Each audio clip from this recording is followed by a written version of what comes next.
माझं सोलापूर न्यूज मध्ये आपल्या सगळ्यांचं स्वागत। आज मोहोळ तालुक्याच्या इतिहासामध्ये अजून एक सुवर्णक्षण निर्माण झालेला आहे। विधानसभा निवडणुकीच्या निमित्ताने 23 नोव्हेंबर रोजी हा मोहोळ तालुका पारतंत्र्यातून मुक्त होऊन स्वतंत्र झाला आणि आजच्या तारखेला अनगर अप्पर तहसील कार्यालय रद्द करण्याच्या संदर्भातला माननीय उच्च न्यायालयाचा निर्णय प्राप्त झाला। संतोष सुरेश पाटील विरुद्ध राज्य सरकार 27/415 या क्रमांकाने उच्च न्यायालयामध्ये PIL दाखल करण्यात आली होती। अनगर अप्पर तहसील कार्यालयाच्या विरोधामध्ये मोहोळ तालुक्यातील सरकारी वकिलांनी देखील एक त्या ठिकाणी रिट याचिका दाखल केली होती। त्यातील PIL मधील याचिकेच्या संदर्भामध्ये आत्ताच थोड्या वेळापूर्वी माननीय उच्च न्यायालयाने आदेश दिलेले आहेत आणि त्या आदेशानुसार अनगर अप्पर तहसील कार्यालय निर्मिती करण्याच्या करता राज्य सरकारने जे नोटिफिकेशन काढलं होतं ते नोटिफिकेशन सेट असाइड करणं म्हणजे ते नोटिफिकेशन रद्द करण्याच्या संदर्भामध्ये आदेश केलेले आहेत। अद्याप आदेशाची प्रत प्राप्त झालेली नाही, त्यामुळं आदेशामध्ये सविस्तरपणे काय नमूद केलेलं आहे या संदर्भात प्रत्यक्ष आदेश प्राप्त झाल्यानंतरच आपल्याला सविस्तर बोलता येईल। तरीसुद्धा आमच्या वकिलांनी दिलेल्या माहितीनुसार अनगर अप्पर तहसील कार्यालयाचं नोटिफिकेशन रद्द झालेलं आहे आणि हा अतिशय आमच्यासाठी आनंदाची बातमी आहे आणि त्यामुळं मोहोळ तालुक्यातील जनतेच्या सर्वसामान्य माणसाच्या लढ्याला यश आलेलं आहे। या अनगर अप्पर तहसील कार्यालय रद्द करावं म्हणून मोहोळ तालुक्यातील सर्वसामान्य जनतेने अतिशय तीव्र स्वरूपाचा लढा दिला होता।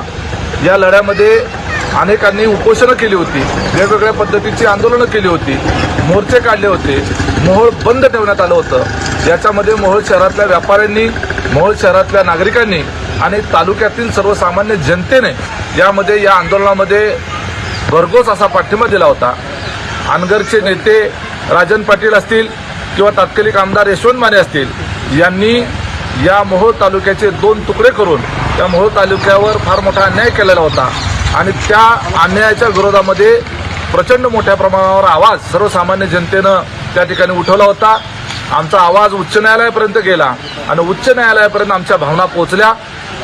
ज्या पद्धतीनं अनगर अप्पर तहसील निर्मिती करत असताना कुठल्याही पद्धतीची कल्पना इथल्या जनतेला देण्यात आलेली नव्हती।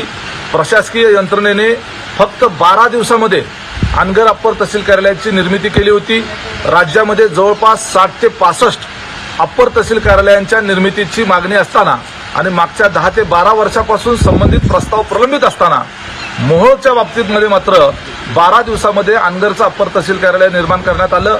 निवडणुकीच्या पार्श्वभूमीवर परत सत्ता येते जाते माहीत नाही आणि म्हणून करता अनगरकरांनी स्वतःचं एक स्वतंत्र साम्राज्य निर्माण करण्याच्या करता या मोहोळ तालुक्याचे स्वार्थापोटी 2 तुकडे केले।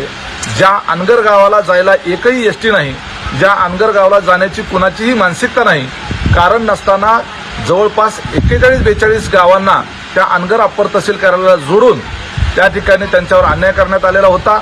हे अत्यंत संवेदनशील आणि आमच्या मनाशी निगडीत असलेल्या मोहोळ जनतेच्या बाबतीतली ही गोष्ट आहे आणि हा जो निर्णय त्या ठिकाणी झालेला आहे आदेशाची प्रत लवकरच येईलच, त्याच्यानंतर सविस्तर आम्ही प्रेस कॉन्फरन्स घेऊ। परंतु आता या ठिकाणी ह्या निर्णय झाल्याबद्दल मी माननीय उच्च न्यायालयाचे आभार मानतो। यामध्ये खासदार धनंजय महाडिक असतील, संतोष अण्णा पाटील असतील, त्याचबरोबर मोहोळ तालुक्यातील सरकारी वकील असतील किंवा मोहोळमधील जे वकील मंडळ असेल, बार काउन्सिल असेल, या सगळ्यांनी मिळून हायकोर्टामध्ये याचिका दाखल केलेल्या होत्या। त्या सर्वांच्या प्रयत्नाला यश आलं। मी त्या सर्वांचा आभार मानतो आणि विशेष करून मोहोळ तालुक्यातल्या सर्वसामान्य जनतेचा मनापासून आभार मानतो आणि सगळ्याचं अभिनंदन देखील करतो। माझं सोलापूर न्यूज या YouTube चॅनलला सबस्क्राईब करा आणि बेल आयकॉन प्रेस करायला विसरू नका।